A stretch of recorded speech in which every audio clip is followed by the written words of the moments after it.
Hello friends, next हमारा topic है direction derivative के एग्जांपल्स। ठीक है, तो डायरेक्शन डेरिवेटिव के एग्जांपल्स हम देखते हैं। फर्स्ट तो हम डायरेक्शन डेरिवेटिव जानते हैं क्या होता है। जो ग्रेडियंट एफ है, किसी पॉइंट पी पे अगर हमें डायरेक्शन डेरिवेटिव ज्ञात करना हो तो ग्रेडियंट एफ उस पॉइंट पी पे फाइंड आउट कर लो। वो क्या होगा उसका, वो उस पॉइंट का क्या हो जाएगा डायरेक्शन डेरिवेटिव। और किसी दिशा में एक कैप दिशा में चाहिए तो क्या होगा, ग्रेडियंट एफ उस पॉइंट पी पे निकालो और उसको किस जो दिशा दी हुई है उसका ए कैप कर दो। उसको डॉट ए कैप कर देते हैं तो हम क्या देते हैं उस दिशा में उसका डायरेक्शन डेरिवेटिव। जैसे हमारा फर्स्ट एग्जांपल है, एफ हमें दिया हुआ है, फंक्शन दिया हुआ है x y plus y Z plus z x. ठीक है, ये हमें फंक्शन दिया हुआ है। इसका डायरेक्शन डेरिवेटिव निकालना है किस पॉइंट पे, 1 2 0 पे।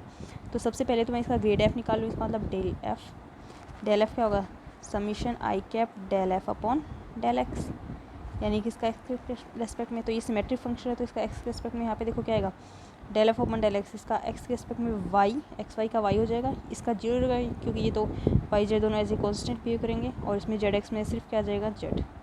तो summation I cap Y plus Z, ये क्या आ गया डेल एफ। अब किस पॉइंट पे चाहिए मुझे, 1 2। इसका मतलब जो del f y plus z, इसका मतलब क्या हो गया, y plus z i cap plus x plus z j cap plus x plus y k cap. और किस पॉइंट पे मुझे चाहिए है, 1 2 0 पॉइंट पे। तो 1 2 0 पे इस पर ये वैल्यू रख दे, डेल एफ में ये वैल्यू रख देते हैं मैं 1 2 0, यानी कि एक्स की जगह 1, वाई की जगह 2 और जेड की जगह 0। तो यहाँ पे जब हम वैल्यू पुट करते हैं तो क्या आएगा, वाई की जगह 2 है तो 2 आई cap plus J cap plus 3 K cap. ये क्या आ गया मेरा डेल एफ, ग्रेडियंट आ गया 1 2 0 पॉइंट पे। और मुझे डायरेक्शन दी हुई है, किस डायरेक्शन में मुझे चाहिए है इसका derivative I plus 2 J cap plus 2 के कैप। इस डायरेक्शन में चाहिए तो क्या करेंगे, मैं क्या करती हूँ डॉट ए कैप करती हूँ। इसका था ये वेक्टर ए, इसके नीचे इसका मैग्नीट्यूड का डिवाइड, तो इसका मैग्नीट्यूड 1 का स्क्वायर प्लस 2 का स्क्वायर प्लस 2 का स्क्वायर, यानी 1 + 4 + 4 यानी कि 9 का, यानी कि कितना आ गया 3। तो इसको क्या करना है, इससे मल्टीप्लाई, यानी 2i प्लस ये जो आया था इसको किससे मल्टीप्लाई करना है, आई प्लस 2j प्लस जो डायरेक्शन दी हुई है 2j प्लस 2 के कैप अपॉन इसका 3। इससे इसका डॉट प्रोडक्ट करना है तो देख लो क्या आ जाएगा, 2 + 2 4 + 6 10/3। यानी कि मेरे ग्रेडियंट एफ डायरेक्शन डेरिवेटिव निकालने के लिए क्या करना पड़ेगा, डेल्टा एफ जो डेल एफ निकाल लो, ग्रेडियंट एफ निकाल लो उस पॉइंट पे जो भी आया उसको उस डायरेक्शन जो डायरेक्शन में दी हुई आई प्लस 2j प्लस 2 के उसके इकाई सदिश है। तो उसका इकाई सदिश क्या होगा, आई प्लस 2j प्लस 2 के अपॉन उसका मैग्नीट्यूड जो कि क्या है 3, उसके साथ ये जो ग्रेडियंट एफ आपका निकाला है उस पॉइंट पे उससे क्या कर दो डॉट प्रोडक्ट। तो हमारा क्या आ जाएगा डायरेक्शन डेरिवेटिव उस पॉइंट पे डायरेक्शन। नेक्स्ट है मेरा फॉर द फंक्शन हमें दिया है f equal to y upon x square plus Y square. ये हमारा फंक्शन दिया हुआ है। ठीक है, find the magnitude of direction derivative making an angle 30 degree with the positive x axis at point 01। हमें क्या निकालना है, डायरेक्शन डेरिवेटिव निकालना है। डायरेक्शन डेरिवेटिव निकालना है तो सबसे पहले तो मुझे क्या चाहिए, क्या ग्रेडियंट डेल एफ। तो डेल एफ निकाल लूँ, इसका मतलब क्या करना पड़ेगा, summation I cap del F upon del X. अब यहाँ पे देखो आप जेड की टर्म तो है नहीं, पूरा किस में चल रहा है, एक्स वाई प्लेन में। तो यहाँ पे summation I cap del F upon del X का मतलब होता है I cap del F upon del X plus J cap del F upon del Y plus K cap del F upon del Z. तो del F upon del Z तो zero ही रहेगा क्योंकि Z की तो यहाँ पे टर्म है ही नहीं, तो वो तो डायरेक्ट जीरो हो गया। तो यहाँ पे किसका करना है, समीशन यानी कि I cap del F upon del X कर लो plus K cap del F upon del Y, J cap del F upon del Y कर लो। तो del F upon del X, X के रिस्पेक्ट में डिफ्रेंशिएशन करेंगे तो क्या आएगा, X square plus Y square का होल स्क्वायर माइनस का, और वाई ऐसे कैसा है माइनस, मतलब वाई ऐसे कैसा रह गया 1/x² प्लस वाई स्क्वायर का क्या होता है, -1/x² प्लस वाई स्क्वायर का होल स्क्वायर। यही तो होता है भाई, जैसे x² प्लस वाई 1/x² का करते तो आप क्या होता है उसका होल स्क्वायर। ठीक है, डॉट फिर x² क्या होगा 2x और 2i का तो 0 प्लस वाई स्क्वायर का 0 हो जाएगा, तो वो मैं +0 करके लिखना होता है, या फिर मैं यहाँ पे छोड़ देती हूँ, +0 आएगा तो छोड़ दिया यहाँ पे मैंने। तो ये हो गया। ठीक है, तो ये तो क्या है I cap plus del F upon del Y. तो वाई के रिस्पेक्ट में करूँगी तो वाई ऊपर भी है नीचे भी है, तो यहाँ पे दोनों तरीके। तो इसका मतलब पहले तो नीचे क्या लिखूँगी, x² प्लस वाई स्क्वायर का होल स्क्वायर। अब पहले क्या करूँगी, पहले नीचे क्या लिखूँगी, डिफ्रेंशिएशन का यही तो होता है, x² प्लस वाई स्क्वायर हो गया, ऊपर तो ये आ गया भाई एफ अपॉन जी होता है कोई फंक्शन तो अपन करते हैं ना, नीचे तो जी स्क्वायर, ऊपर G into del F upon del X minus F del G upon del X. ठीक है, जो भी करते हैं वो कर तो यहाँ पे एक्स स्क्वायर प्लस वाई का हो गया 1 माइनस, अब वाई ऐसे कैसा, x square plus Y square का वाई के रिस्पेक्ट में क्या आ गया 2y। ठीक है, तो यानी कि ये क्या हो गया, यहाँ पे 2y स्क्वायर बन गया, यहाँ पे वाई स्क्वायर, तो x square minus Y square. तो मैं यहीं पे इसको सही कर, यहाँ पे इसको सिंपली कर देती हूँ। क्या आ गया मेरे पास, X square minus Y square J cap. ठीक है, किस पॉइंट पे चाहिए मुझे, 0 1 पॉइंट पे। हमें किस पॉइंट पे पूछा है, 0 1 पे। तो यहाँ पे हम 0 1 रखें, एक्स के 0 वाई के 0 1, तो ये वैल्यू कितनी आ जाएगी 0, और ये वैल्यू यहाँ पे रखें तो -1 इंटू जे कैप, तो कितनी आ जाएगा माइनस का जे कैप। दैट मीन्स मेरे पास direction derivative del F 0 1 point पे कितना आ गया, माइनस जे कैप। ये मेरा डायरेक्शन डेरिवेटिव है।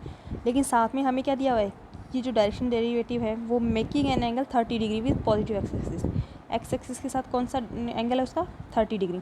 यानी कि कौन सी डायरेक्शन में निकालना है मुझे, जो ग्रेडियंट एफ है मुझे एक डायरेक्शन में निकालना है। वो डायरेक्शन क्या होगी, वो डायरेक्शन मान लो ए कैप है, सॉरी वो डायरेक्शन क्या है, मान लो ए वेक्टर है। ठीक है, वो दिशा ए है, लेकिन वो क्या है, वो किसके साथ, एक्स एक्सिस के साथ। ये x axis positive x axis, इसके साथ कितना एंगल बनाती है 30 डिग्री। तो ये 30 डिग्री का एंगल, सॉरी ये 30 डिग्री का एंगल। ठीक है, तो यहाँ पे मुझे इस डेल एफ को ए कैप से ही तो मल्टीप्लाई करना होता है। इस डेल एफ को मुझे किससे मल्टीप्लाई करना होता है, ए कैप से। जो डायरेक्शन हमें दी होती है हमें उससे ही तो भाई इसका ग्रेडियंट किसी डायरेक्शन में निकालना होता है, तो उस डायरेक्शन के इकाई सदिश से गुणा करते हैं। तो इसका मतलब मैं ये जो एक वेक्टर दिशा निकालनी है इसकी, ये डायरेक्ट यूनिट वेक्टर निकालूँ, तो यहाँ पे क्या आएगी,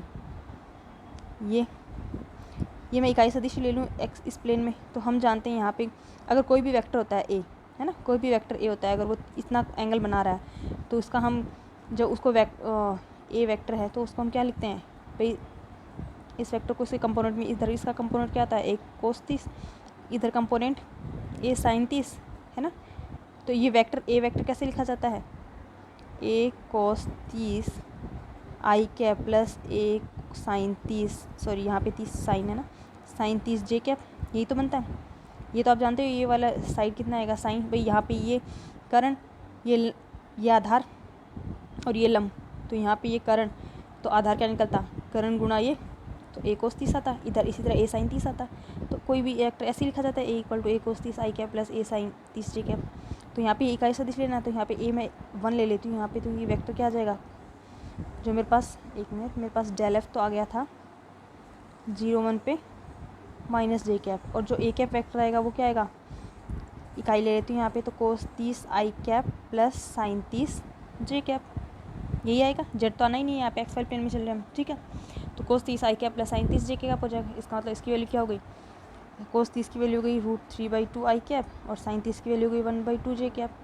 तो अब क्या करना है मुझे, डेल एफ ग्रेडियंट इस डायरेक्शन डेरिवेटिव के लिए डेल एफ डॉट, ये वाला है इसका किसके साथ डॉट करना है, इसके साथ, तो इसके साथ डॉट कर दो माइनस जे के साथ, तो इसके साथ ही देगा आई डॉट जे, तो 0 हो जाएगा। तो इसकी वैल्यू कितनी आ जाएगी, -1/2।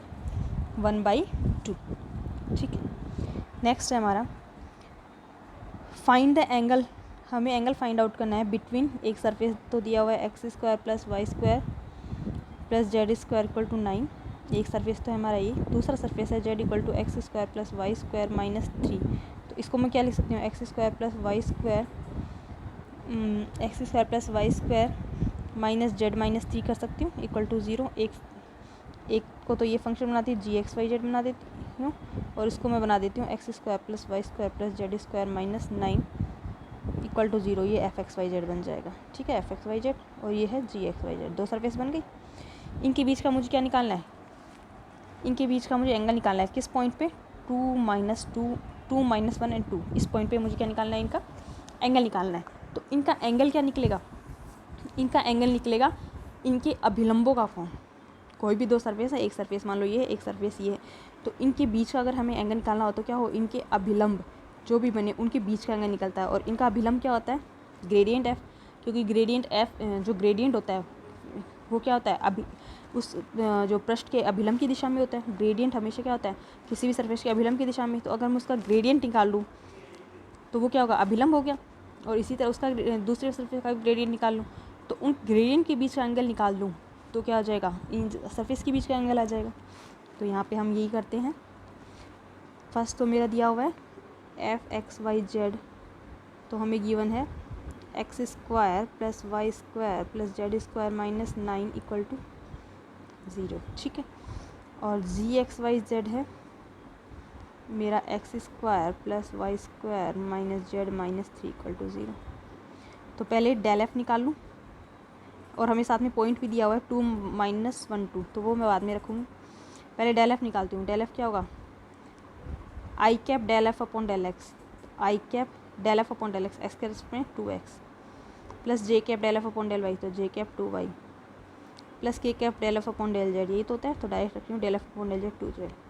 अब मुझे पॉइंट कितना दिया हुआ था, 2 - 1 2, तो डेल एफ इस पॉइंट पे आ गया, इसकी जगह 2 रखा तो 4i कैप, यहाँ पे रखा तो -2j कैप, और यहाँ पे रखा तो 4k कैप, ये आ गया मेरा, ठीक है। ये डेल एफ आ गया। इसी तरह डेल जी निकालूँ, ये तो इस पॉइंट पे आ गया। डेल जी निकालूँ तो x square plus Y square minus Z minus 3 है, तो डेल जी क्या आएगा, I cap del F del G upon del X 2x plus J cap del G upon del Y 2y plus K cap del G upon del Z, तो Z के respect में -1, और आगे 0 आ गया। तो ये क्या हो गया, 2x प्लस 2y माइनस के कैप। यहाँ पे वो पॉइंट रखूँ 2 - 1 2, तो यहाँ पे क्या आ जाएगा, वही 4i कैप माइनस का 2j कैप, और ये माइनस के कैप, ऐसे कैसा रहेगा।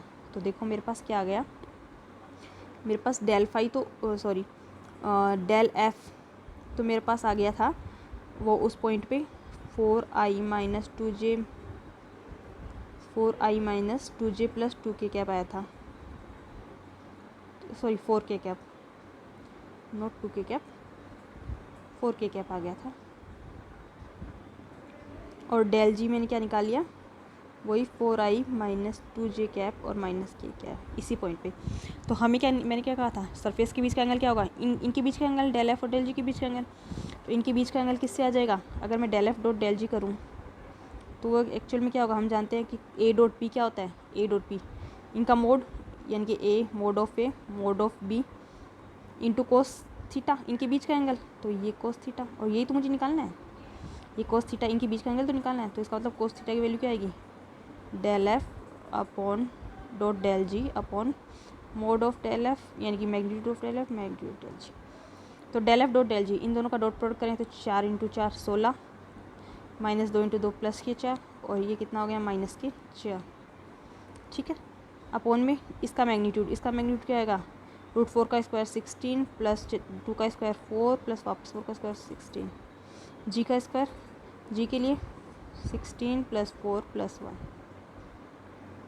ठीक है। तो इसको आप सिंप्लीफाई कर लेना, ये कितना आ गया 16, और नीचे बच रहा है मेरा,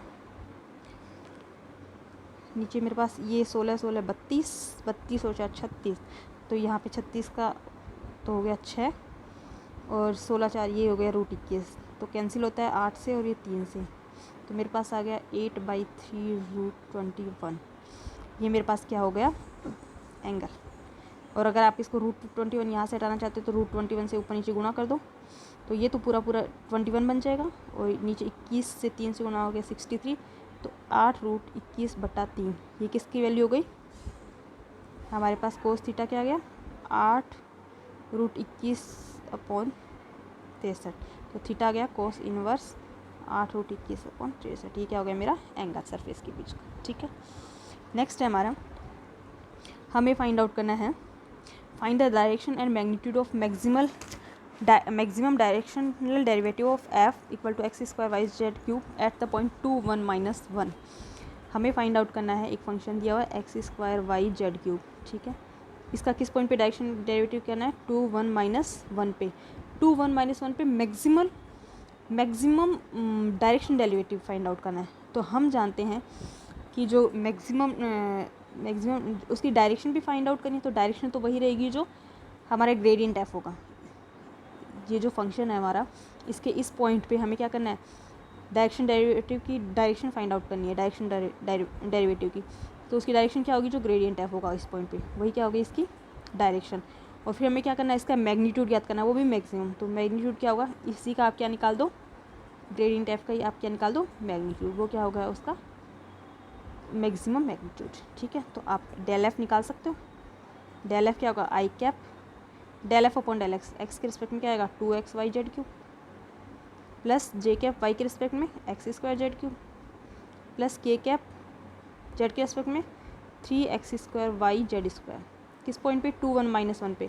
तो मैं जैसे ही यहाँ पे 2 1 -1 पुट करूँगी तो मेरे पास सिंप्लीफाई हो क्या जाएगा, -4i -4j + 12 है, कि आप देख सकते हो, ठीक है, ये आ जाएगा। तो ये क्या है मेरा डेल एफ इस पॉइंट पे, तो यही तो क्या है डायरेक्शन जो मुझे पूछिए कि इसकी डायरेक्शन क्या होगी, तो ये क्या है वो डायरेक्शन। और फिर मुझे पूछा है मैग्नीट्यूड मैक्सिमम, तो इसी का आप निकाल दोगे मैग्नीट्यूड, वो क्या होगा मैक्सिमम मैग्नीट्यूड, तो 16 + 16 + 12 का स्क्वायर 114, इसको आप सिंप्लीफाई कर सकते हैं, ठीक है। नेक्स्ट है हमारा, हमें दिया गया है find a unit vector normal to the surface. हमें क्या बताया गया है, एक सरफेस दिया हुआ है x² y + 2xz = 4, that means इस सरफेस को मैं लिख सकती हूँ f(x, y, z) मैं क्या लिख सकती हूँ इसको, x² y + 2xz - 4 = 0 लिख सकती हूँ, ठीक है। हमें क्या करना है, इस सरफेस का यूनिट नॉर्मल वेक्टर निकालना है, किस पॉइंट पे 2 - 2 3 पे। तो हम जानते हैं कि जो ग्रेडियंट f होता है वो हमेशा क्या होता है, सरफेस का नॉर्मल वेक्टर होता है, सही के सरफेस का क्या होता है, लंबवत होता है, इसका अभिलंब होता है, ठीक है। सरफेस का क्या होता है, अभिलंब होता है। इसका मतलब मैं इसके लिए डेल एफ निकाल लूँ, किस पॉइंट पे, इसी पॉइंट पे। तो डेल एफ, पहले तो डेल एफ निकालते हैं, तो क्या होता है I cap del F upon del X. तो एक्स के रिस्पेक्ट में कितना आ गया 2x + 2z, फिर वाई के रिस्पेक्ट में j कैप x², जेड के रिस्पेक्ट में k कैप ओनली 2x, किस पॉइंट पे 2 - 2 3 पे। ये अगर मैं ये पॉइंट इसमें पुट करूँ तो मेरे पास सिंप्लीफाई हो क्या आता है -2i + 4j + 4k कैप। ये मेरा क्या आ गया डेल एफ इस पॉइंट पे, ठीक है। तो इस पॉइंट पे डेल एफ ये आ गया, इसका मतलब ये क्या कहता है, इस पॉइंट पे नॉर्मल वेक्टर को शो करता है, अभिलंब को शो करता है। लेकिन मुझे क्या चाहिए, यूनिट नॉर्मल वेक्टर, यानी कि अभिलंब इकाई सदिश। तो ये क्या गया मेरा वेक्टर, और इसका ये क्या होगा अभिलंब सदिश होगा, और अभिलंब इकाई सदिश चाहिए, तो इसका मतलब इसमें इसके मैग्नीट्यूड का डिवाइड, इसी के मैग्नीट्यूड का डिवाइड कर दो, इसका मतलब √4 + इसका 16 + इसका 16, इसका डिवाइड कर दूँ तो मेरे पास क्या आ जाएगा अभिलंब इकाई सदिश, ठीक है। नेक्स्ट है हमारा find the equation of the tangent plane and normal, यानी कि स्पर्श तल and normal to the surface x, y, z = 4 at the point 1 2 2। हमें एक सरफेस दिया हुआ है, हमें x, y, z = 4। इसका मतलब मैं इसको क्या लिख सकती हूँ, f = x, y, z - 4 = 1 minute में इसको लिख सकती हूँ f x, y, z = x, y, z - 4 = 0, ये सरफेस लिख सकती हूँ। पॉइंट दिया हुआ है जी मुझे 1 2 2। हमें इस सरफेस का क्या निकालना है, एक तो टेंजेंट प्लेन स्पर्श तल, एक नॉर्मल प्लेन अभिलंब तल, दोनों स्पर्श तल अभिलंब दोनों निकालना है। तो इसके स्पर्श तल का समीकरण जो होता है वो तो होता है, स्पर्श तल का समीकरण होता है r - r0 डेल एफ = 0, ये तो होता है स्पर्श तल का समीकरण। और डेल एफ उस पॉइंट पे 1 2 2 पे, r0 तो होता है हमारा जो गिवन पॉइंट है, r0 तो ये है, ठीक है, ये r0 है। इसका मतलब ये क्या है i cap + 2j cap + 2k cap है ना, 1 2 2 लिखा है, इसका मतलब i + 2j + 2k कैप। ये तो मेरा r0, और r हमारा जो होता है क्या होता है xi + yj + zj cap, r होता है xi + yj + zk कैप, ठीक है। r तो ये तो है स्पर्श तल का समीकरण, r - r0 del F. Del F भी किस पॉइंट पे आप निकालोगे, यहाँ पे डेल एफ भी किस पॉइंट पे, उसी 1 2 2 पॉइंट पे। ये तो स्पर्श तल का। और अभिलंब का समीकरण r - r0, वही r होता है, यही r0 क्रॉस डेल एफ कर देते हैं बस, वो क्या होता है अभिलंब। तो देखो हम इसको सिंप्लीफाई करते हैं, पहले r - r0, तो r - r0, r तो मेरा क्या है xi + yj + zk कैप, और r0 क्या है, पॉइंट हमें क्या दिया 1 2 2, यानी कि i + 2j + 2k कैप। तो इसमें से माइनस करना है, तो क्या हो गया x - 1 i cap plus y की value y - 2j cap, x r - r0 कर रही हूँ, प्लस ये z - 2k कैप, ये हो गया r - r0, ठीक है। अब मुझे क्या करना पड़ेगा, इसको डॉट डेल एफ करना पड़ेगा। f मेरा था x y z - 4 = 0, तो डेल एफ क्या आएगा, del F I cap del F upon del X, I cap Y Z plus K cap Y के रिस्पेक्ट में क्या होगा एक्स जेड, सॉरी जे के रिस्पेक्ट में, प्लस के कैप जेड के रिस्पेक्ट में एक्स वाई। किस पॉइंट पे 1 2 2, इस पॉइंट पे अगर मैं 1 2 2 फुट करूँ, इसमें डेल एफ इस पॉइंट पे फाइंड आउट करूँ आर नोट पे, तो क्या आ जाएगा इसकी वैल्यू, इसकी वैल्यू मेरे पास आ जाएगी 4i + 2j + 2k कैप, यही आएगी। तो ये डेल एफ आ गया, और ये मेरा r - r0 रहा, ये मेरा r - r0 रहा, और ये डेल एफ रहा। इन दोनों का क्या करना है डॉट प्रोडक्ट, तो इन दोनों का डॉट प्रोडक्ट मैं करूँगी तो क्या आएगा x - 1 × 4 plus y - 2 × 2 plus z - 2 × 2 = 0। अब उसको आप सिंप्लीफाई कर सकते हो। किसको सिंप्लीफाई करोगे, x माइनस वन इंटू 4, भाई r माइनस आर नोट ये रहा और डॉट डेल एफ ये रहा, तो इसका इंटू 4 प्लस ये y माइनस 2 और इसका j कैप 2, तो y minus 2 into 2 plus next j minus 2 z minus 2 और 2, तो 2z माइनस 2, यही आएगा। इक्वल टू क्या करना है 0। अब इसको आप सिंप्लीफाई कर लो, एक्स वाई जेड में आ जाएगा। ये क्या होगा, स्पर्श तल। और अभिलंब के लिए ये डेल एफ तो निकला हुआ ही है, अब इसका क्या करना है, क्रॉस करना पड़ेगा। तो यहाँ पे देखो मेरे पास r माइनस आर नोट, तो मेरे पास क्या आया, x माइनस 1 आई कैप प्लस y माइनस 2 जे कैप प्लस z माइनस 2 के कैप, ये आया था मेरा r माइनस आर नोट, ठीक है। और मेरा डेल एफ आया था किस पॉइंट, आर नोट पॉइंट पे क्या गया था, 4i plus 2j plus 2k cap. तो स्पर्श तल क्या होता है, अभिलंब क्या होता है, r minus R naught cross del F equal to 0। इनका क्रॉस प्रोडक्ट, तो क्रॉस प्रोडक्ट कैसे लिखा जाएगा, i j k, ये स्टेटमेंट बना दो।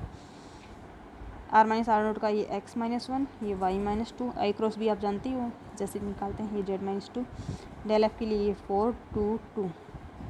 इसको हम सिंप्लीफाई करते हैं, जानते हो सिंप्लीफाई करने पे जैसे इसका ये आ गया, इसका सिंप्लीफाई करने पे आया y माइनस जेड, मैं डायरेक्ट बोल रही हूँ, आई कैप प्लस 2z माइनस, आप देख सकते हो x minus 3 J cap plus x minus 2y plus 3 K cap equal to 0 आया।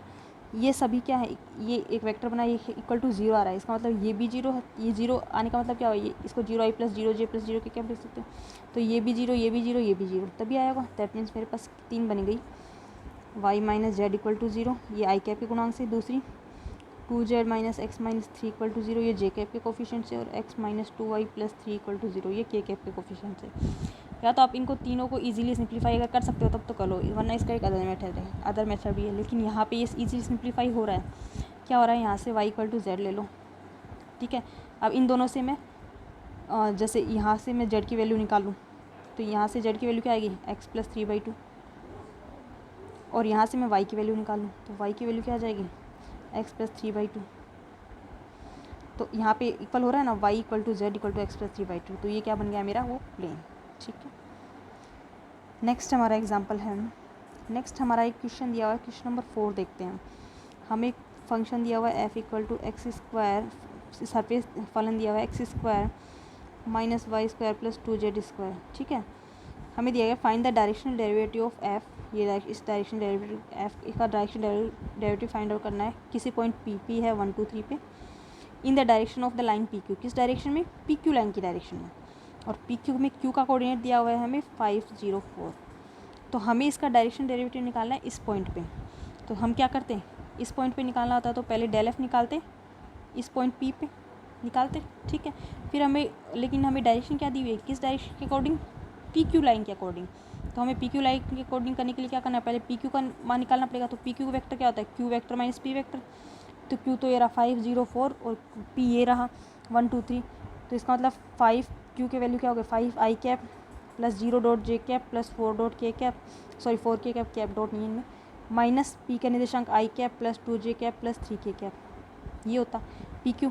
तो यहाँ पे क्या था 5 5 4 आई, ये होता माइनस 2j और ये प्लस के कैप, ये मेरी क्या थी pq लाइन। इस लाइन के अलोंग निकालना है ना मुझे, तो मैं इस लाइन के अलोंग क्या था, जो डायरेक्शन डेरिवेटिव क्या होता, del F P dot P Q cap, यानी कि pq जो निकला है उसमें इसकी मैग्नीट्यूड का और डिवाइड करती थी, क्योंकि हम ग्रेडियंट f क्या निकालते हैं किसी डायरेक्शन में, del F dot A cap निकालते हैं डायरेक्शन में। तो यहाँ पे pq डायरेक्शन में पूछा है तो pq तो मैं निकाल लिया, इसमें इसका मैग्नीट्यूड का और डिवाइड कर दूँ तो वो ए कैप टाइप आ गया ना, तो del F dot P Q इससे मैं निकालना है, ठीक है। नेक्स्ट है मेरा, हमें फाइंड आउट करना है what is the greatest rate, question number 7, what is the greatest rate of increase of u equal to X Y Z square at 103। हमें क्या करनी है कि ये फंक्शन दिया हुआ है u equal to X Y Z square, किस पॉइंट पे पूछा है 103 पे। हमें पूछा है इस फलन की वृद्धि की महत्तम दर क्या होगी, तो इसकी महत्तम दर होगी इसके ग्रेडियंट की दर। तो हमें क्या करना होगा, इसका ग्रेडियंट u निकालना पड़ेगा किस पॉइंट पे 103 पे, ठीक है। मैं डायरेक्ट बता रही हूँ कि हमें क्या करना है, ग्रेडियंट u निकालना है इस पॉइंट पे, ठीक है। तो जो ग्रेडियंट यू होता है वो हमेशा क्या होता है, महत्तम दर ही होती है। जो ग्रेडियंट यू होता है वो क्या होता है, महत्तम दर ही होती है उस पॉइंट पे। तो यहाँ पे क्या होगा, ये ग्रेडियंट यू निकालो इस पॉइंट पे, फिर आप क्या करोगे, इस पॉइंट पे मान लो निकालने पे जैसे 9J आया, ठीक है, 9J केप आया, यहाँ पे इसमें निकालने पे यही आएगा। तो फिर हमें वो दर निकालनी है, तो इसका मतलब क्या करो, इसका मैग्नीट्यूड निकाल दो, परिमाण निकाल दो इसी पॉइंट पे। तो 9J केप का मैग्नीट्यूड क्या आएगा, 9। ये क्या होगी, इसकी महत्तम दर। ठीक है, नेक्स्ट क्वेश्चन ईजीली है, आप इनको ईजीली कर सकते हो। ठीक है, नेक्स्ट क्वेश्चन ईजीली है, आप इनको ईजीली सिंप्लीफाई कर सकते हो। ओके, जैसे इसमें ये क्वेश्चन था, क्वेश्चन नंबर 9, इनके बीच का एंगल, ये तो अभी हमने जस्ट एग्जांपल 6 किया है, वैसे ही करना है। ठीक है, क्वेश्चन नंबर 8 भी ये आप कर सकते हो, हमने किया है ऐसा एग्जांपल। क्वेश्चन नंबर 10, ये भी हमने किया है, स्पर्शतल और अभिलंब का समीकरण। इसमें भी देखो, हाँ, इसमें जो अभिलंब का समीकरण है, जैसे लास्ट में सिंप्लीफाई करने पे आपके पास ऐसा कुछ आएगा। जो अभिलंब के समीकरण है ना, उसमें ऐसा आएगा -y + 2z - 11 = 0। जो मैं लास्ट में किया था ना, i + j + k के कोएफिशिएंट सबके 0 किए थे, तो उससे आएगा, इसमें आएगा f + 4z - 22 = 0 और -2x - 4y = 0, इस टाइप में कुछ आएगा। ठीक है, तो आप यहाँ पे z की वैल्यू निकालो सब तरफ से। तो यहाँ से z की वैल्यू निकालो तो मैं क्या आएगी, y + 11/2 = 0। यहाँ से निकालूँ z की वैल्यू तो कितनी आएगी, x - 22 -4 आएगा। ओनली z निकालना चाह रही हूँ, सॉरी, z = z। और ये क्या हो गया, फिर इसको आप यहाँ पे छोड़ दो, फिर इसका मतलब यहाँ पे z - 0.1, z - 0.1। ठीक है, तो यहाँ पे ये क्या हो जाएगा, यहाँ पे इन दोनों से, इसका मतलब ये, इसको इसमें क्या लिख दूँगी, इसको प्लेन के रूप में लिख दूँगी। ठीक है, ये हमारी अभिलंब का रेखा के रूप में लिखना है ना, मैं इसको लाइन के रूप में, तो ये क्या होगा, रेखा का समीकरण। ठीक है, थैंक यू।